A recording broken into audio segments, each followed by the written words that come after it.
Horus Lupercal stands over the broken body of his father. But the whispers won't cease. They swirl around you, saying the same thing they have been saying since this all began. Again and again, like dead leaves skittering in the breeze or shushing underfoot.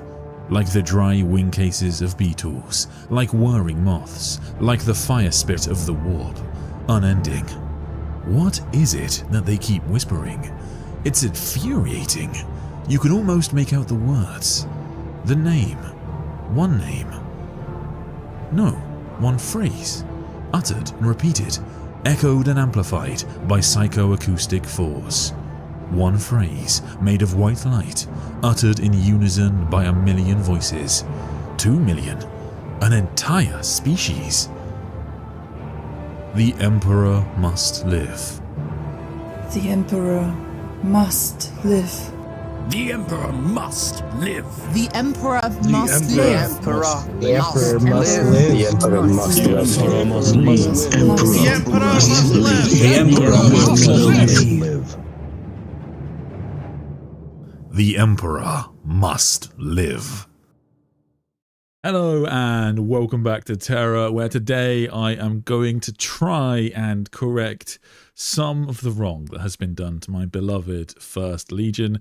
We are going to have a look today at how the Dark Angels and the Imperial Fists, especially the Imperial Fists under Sigismund, played a pivotal role in saving the Emperor and thereby the Imperium. And we're going to have a look at probably the greatest plot twist I think Dan Abnett put in the Siege of Terra for me. The one thing I just really didn't expect him to do. We are late into the Siege of Terra, and the Emperor is trapped in a brutal, seemingly unwinnable fight against Horus Lupercal. And down on the surface, the Imperial Palace has all but fallen. Things look utterly hopeless, but some, loyal to the Master of Mankind, push on. Although most histories don't seem to remember their presence on the birthworld of humanity, the Dark Angels had arrived. Accounts vary. Some say 10,000, and some say the majority of the Dark Angels Legion was present, led not by their Primarch, but by the Paladin Corswain. They had managed to pull off a suicidal drop directly onto Terra to retake the facility known as the Hollow Mountain. This mountain houses the Astronomicon, a massive psychic lighthouse that projects a beacon across the galaxy. By the time of the Emperor's final duel, the mountain is theirs, but they are being assaulted by the forces of the Death Guard under their first captain, Typhus. The Dark Angels desperately hoped to relight this beacon, hoping that their father or other Primarchs, such as Rabute Gilliman and his Ultramarines, could relieve the defenders. Without that light, the sons of the Emperor were flying blind, and the Master of Mankind was ultimately doomed. As the Dark Angels fought to secure the mountain, another champion was wreaking havoc upon the traitors. First Captain Sigismund of the Imperial Fists had been unleashed by his gene-father upon the traitors. He protected a woman named Euphrates Keeler, a key figure in the burgeoning Imperial cult, who believes the Emperor is a literal god. When Sigismund and his Imperial Fists arrive at the Hollow Mountain, initially suspicions run high, but eventually the incredible martial prowess of both Corswain and Sigismund draws them together, and they form an incredible defense against the traitors. Within, Euphrates Keeler meets a mysterious Dark Angel, known only as Cipher. The Dark Angels struggle to reignite the Astronomicon because its machinery is destroyed, but Cipher and his librarians realize they can use a spark of psychic resonance to light the flame. Cipher asks Keeler to have others within her flock pray, hoping to use their collective faith as the catalyst. And it's at this moment that the words of the Primarch Rogul Dawn resonate across Terra. The Praetorian issues a final desperate command to the planet, and a mysterious psychic operative named Acte, using the alias Katerina Moriana, utilizes a rare psychoreactive material known as Noctilith or Blackstone to send out these words across the planet. Sons and daughters of the Imperium of Man, rise now, rise up. By the command of the Praetorian, take up your weapons and advance. The Emperor stands alone at the hour of greatest peril. Take up your weapons and come to his aid. Protects him as he protects you. You are the shield of humanity. Rise together and stand as one. Stand at his side now, or all is lost. Terra must endure. The Imperium must stand. Horus must fall. The Emperor must live. Keela hears this psychic broadcast echoing through the hollow mountain. Inspired, she stands before her massive flock of refugees and tells them to chant with her. The Emperor must live. Millions of voices begin to murmur and chant this phrase. The sheer, overwhelming expression of human faith creates a psychic resonance that works a miracle, psychically manifesting as light. The stone walls of the mountain begin to glow brightly, and the Astronomicon is relit by the pure faith of humanity. Far out in the solar system, Guilliman sees the light and is finally able to guide his fleet towards Terra. Although the Lord of Ultramar's arrival wouldn't turn the tide, the phrase "the Emperor must live" does something even more vital. Far above the planet, the Emperor, brutally beaten by Horus and lying helpless, is about to be executed. Just as Horus prepares to deliver the final blow, he begins to hear the whispers of 1,000,000 human voices echoing from the planet below. The Emperor must live, they all say. The collective will of the human species reaches the Emperor, reinforcing the profound truth that mankind and the Emperor are one bound soul. It is because of this chant echoing not just across Terra, it seems, but perhaps all of humanity, that gives the Emperor the strength to go on, and of course, as we know, he would then go on to defeat his wayward son and save humanity. It is no stretch to say that without the actions of Sigismund and Corswain, Terra would have fallen, everything would have lost. But then things get, in my opinion, a little bit weirder. And this is something that I don't think anybody's ever talked about. But one of the things that happens in the book, as you will have noticed in that passage there, is that Cipher makes an appearance.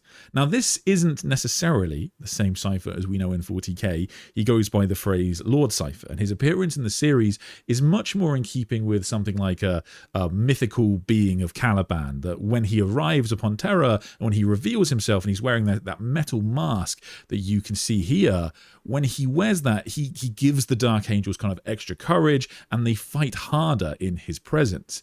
However, what's very bizarre about this is that although we know who this character is, we know that this specific Cipher is Zahario El-Zurias, who is actually the POV character from the first Dark Angel story in the Heresy. Bizarrely, at the end of the book, he kind of dies. So at the end of the book, you've got Cipher and you've got his other librarians who are working to kind of reignite the Astronomicon, and it's working, as we see, but Typhus is not having it. Although he is just the first captain, I'm underselling him. Typhus is a complete monster. In the books, he's incredibly powerful. And so the fact that he is making his way into the Hollow Mountain means that when his scythe goes through Zahario, I would assume he has died. And there's no follow-up. There's no follow-up of what happens to Cipher after this book. The Dark Angels do appear in Ashes of the Imperium, the first book of the Scouring, but there is no mention of Cipher or Zahario. So as far as we know, he's kind of dead. He's got cleaved by not just a scythe, but one of the most powerful weapons in the Chaos forces. So we don't really know what's going to happen here. And the reason that gets especially weird is because in another relatively recent book, Luther, First of the Fallen, we get to see his opinion on Cipher when he's interrogated. And he seems to be saying in that book that Zahario, or the Cipher at the time, he doesn't say Zahario, but Cipher will go on to duel Corswain. on the planet of Caliban, when Caliban will be destroyed. So everything is a bit crazy in the Cipher storyline right here, and I really didn't think Dan Abnett would do this. Firstly, I didn't think that the Dark Angels, and especially Cipher, will get this much attention in the series, but it is really wild. I mean, just the fact that Cipher is there. Like I mentioned, it's Zahario Elzurias. If you haven't read the Dark Angels series or the Dark Angels books in the Horus Heresy series, then you should know that he is fallen. He is one of the fallen. He's not exactly aligned with Luther all the way, but he very much hates the Lion, and he wants Calibanite independence, and he's basically been bewitched by an incredibly powerful device known as the Ouroboros, the same Ouroboros that Vashdor utilizes in 40K, for example. And he wants to kill the Lion so bad because the Lion kind of killed his cousin. He punched his cousin's head off. That's not an exaggeration. It's an insane scene. And so he is completely hell-bent on turning against the Lion. He wants the Lion to die. He wants Caliban to become independent.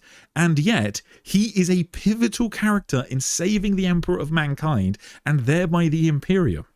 And there's sort of a like enemy of my enemy is my friend thing going on, because Horus is worse than the Emperor, and the Fallen seem to acknowledge that. But it is still crazy. So you've got the fact that the Imperium was saved by the fallen Dark Angels, right? Because he, you know,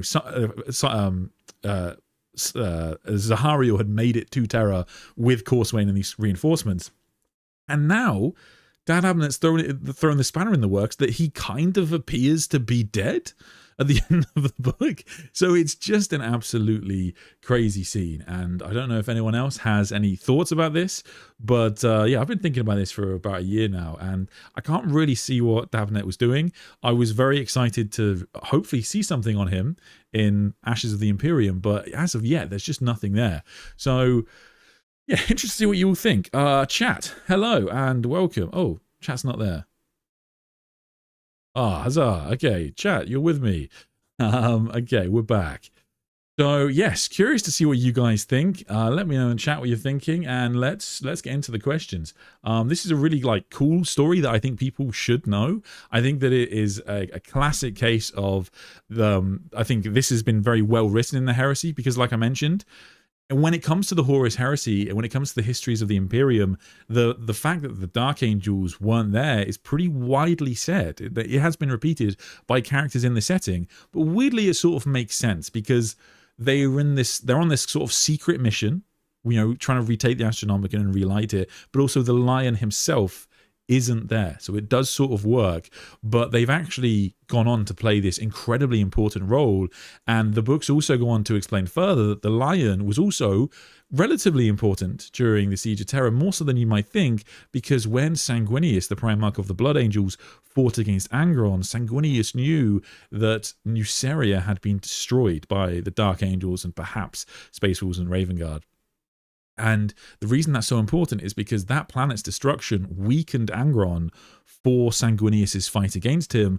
And so inadvertently, or well, not necessarily inadvertently, because the Lion did suspect this would be the case, but the Lion's actions during the Siege of Terra did help the Loyalists more than you might suspect. He weakened entire swathes of the traitor forces, and that was a very important thing that he did.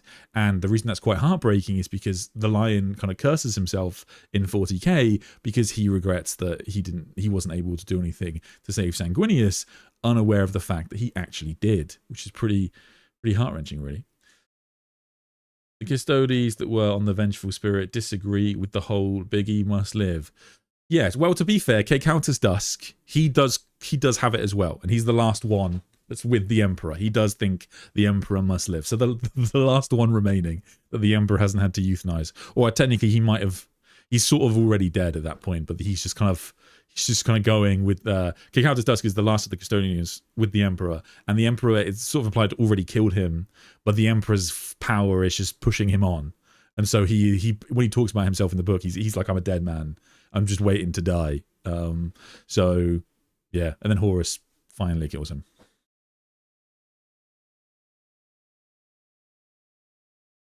Fafnir ran too. Gotta love some Fafnir ran. I didn't mention every single character there, but you do get some decent details on the Dark Angels and the Imperial Fists in the book. There's a one-armed Dark Angel who's like especially awesome in the book that I really liked. But yes, Fafnir ran, again, absolute legend. Can't knock him. The Hollow Mountain plotline in the Siege didn't do it for me, honestly. honestly, I think that that's fair. It is supposed to be there. And he writes about this in the afterword of the book, where he talks about the idea that the Dark Angel plotline in the Siege of Terra both serves as a astronomical plotline, but it also serves as a way for you to see what's going on the ground on Terra. At least a small section of it. So that's kind of the purpose of it. But I can understand that when it comes to the Siege of Terra, you're wanting to read more about Sanguinius, Horus, the Emperor, Rogal Dawn. So maybe you're not particularly interested in the Dark Angels. But like as a Dark Angels fan, like as I mentioned, I was so surprised that Dan Abnett would write so much about the Dark Angels, because they're also, he has written them before, but they're not typically his faction. So I was really excited by that. And also he's clearly planned something big for Cipher. Like the as you can see in that artwork, you have this sort of metal mask on Cipher. That's new. There's no other reference to that in the Dark Angels book, so it's a cool thing that Dan Abnett's added. And of course, it doesn't match what we know of Cipher in modern 40k. That's what Zahariel looks like normally, and that's what Cipher looks like in 40k. He's seemingly done away with the mask. I don't know why. Maybe they'll bring the mask back at some point. I've really no idea.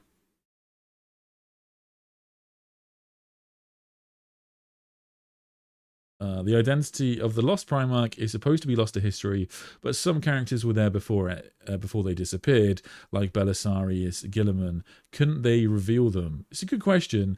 So we actually don't know. Like, yes, logically, definitely makes sense to say that Guilliman would have known one of or both of the Lost Primarchs, and so he could reveal who that was.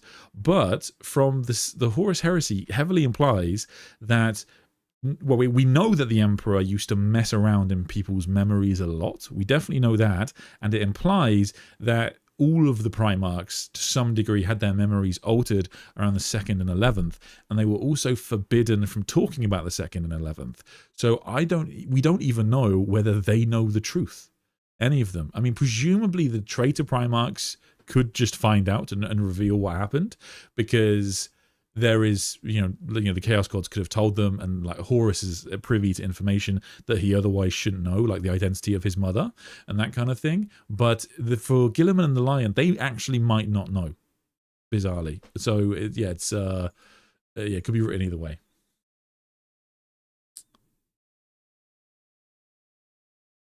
Also, do you think they could have been exiled, not killed, and maybe the King in Yellow could bring them back? Oh, that's a first King in Yellow mention of the stream. So, yeah, definitely possible. Definitely possible. Yeah, the lack of Cipher / Zahariel is a bit concerning in Ashes, unless he's on Corswain's ship being recuperated. I think that's probably what would happen. But like it would be a great thing to bring up, because that's the other thing about the timeline. It's a relatively soft retcon, but I think it pretty much is a retcon. In the old lore of the Horus Heresy and the Scouring, when it came to the Dark Angels, this is not back before the Lion returned. It used to always say in Dark Angels codexes that the Lion returned to Caliban, and when he returned to Caliban, the traitors fired upon him, and the traitors would say that's not true. The Lion fired upon us. But weirdly, although that does still come up when the Lion returns, the question of who fired on who first, and it turns out it was the traitors, now, when the Lion goes to Caliban, he will already know about the traitors, presuming he has met Zahariel or some of the Fallen who are with him, and discovered that actually some of his sons have turned against him. And there was a Warhammer community article that seemed to confirm this, where it says that in one of the books that are coming, we don't know when exactly, maybe the next one, the Lion will find out about he will hear about murmurings from Caliban, and he will therefore return to Caliban to sort of bring it back to heel. So it's a bit wild. Sandman, can you make a video about all the devices of significance in the setting, like the Ouroboros, the Celestial Ori, the Tukultra Engine, the Throne, and other such devices, please? That is actually a great idea for a video. It's a really good one. I think, I could call it the Great MacGuffins of Warhammer 40k or something like that. Like, I always find people do these videos that are like the iceberg videos. There's like a million of them, right? You know, the icebergs of Warhammer 40K. But of course, they don't read the book, so it's always like very basic stuff is introduced at like the bottom, like the Star Child will be at the bottom. You're like, the Star Child's. If you've read the Heresy, you will know about the Star Child.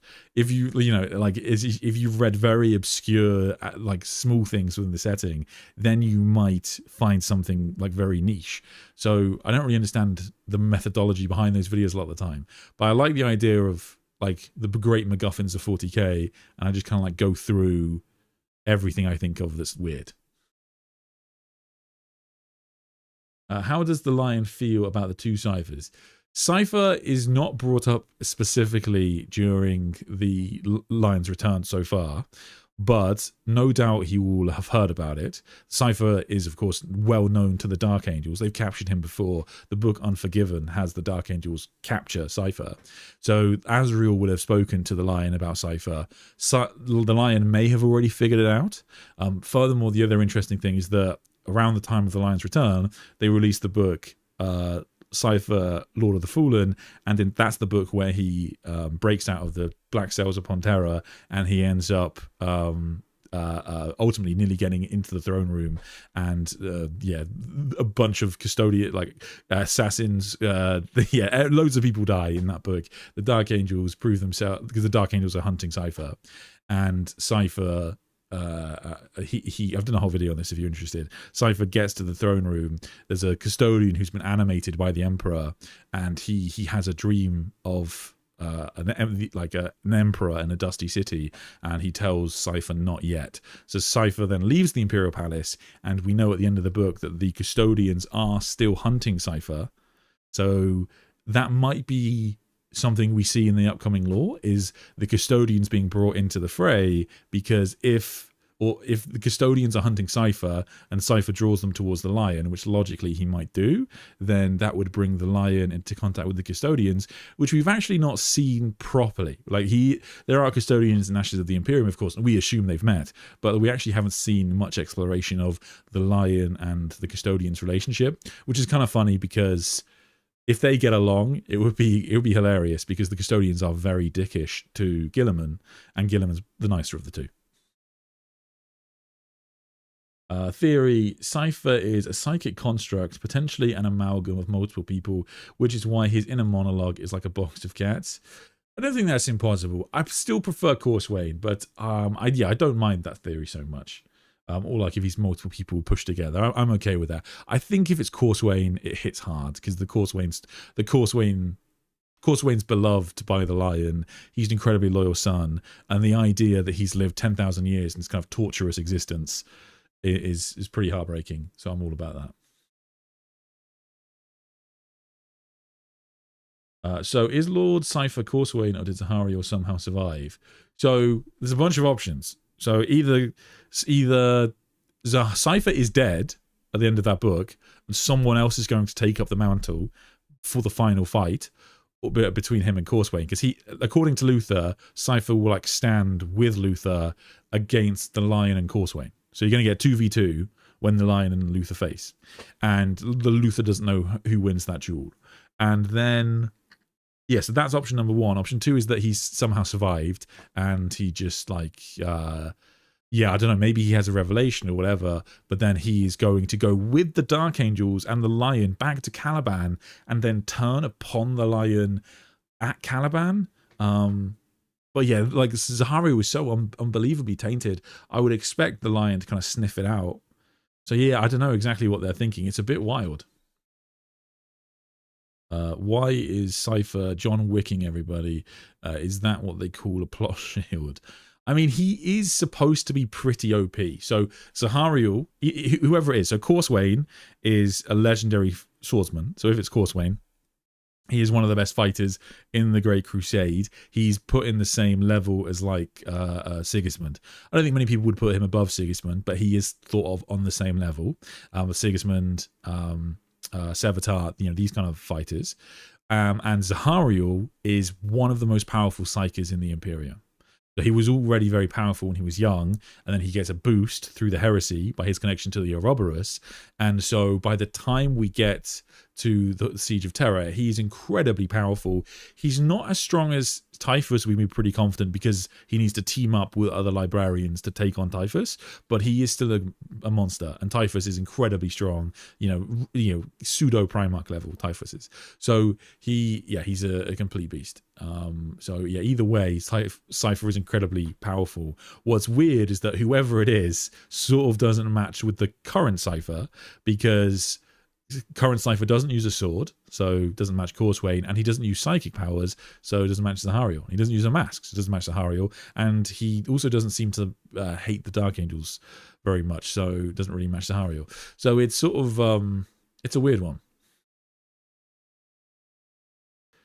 Like the funny thing about the Astronomicon being relit is that it doesn't matter for Guilliman's arrival, because Guilliman's just too late. But it does matter for giving the Emperor that little boost. And so they were laboring under a completely false misapprehension for like multiple books, which is pretty funny. I think that's enough Dark Angels propaganda for today. If you did enjoy this stream, please do consider subscribing and liking the video. That does really help out. Also, if you want to support the channel, you can do so by clicking the join button on the page below. A huge shout out to everybody who is a member and in the members Discord and helped me out, especially with the making of the video that you saw at the start of the stream. All of those voices that you heard are channel members, and it created a really cool effect. So if you do want to do some like voice stuff for the channel for a bit of fun, then yeah, join the Discord, and I occasionally ask for help recording the odd little thing. You would need a good microphone, but that's basically the only requirement. Yeah, so thank you so much to everyone that supports the channel, and I will see you all next time. Take care, everybody.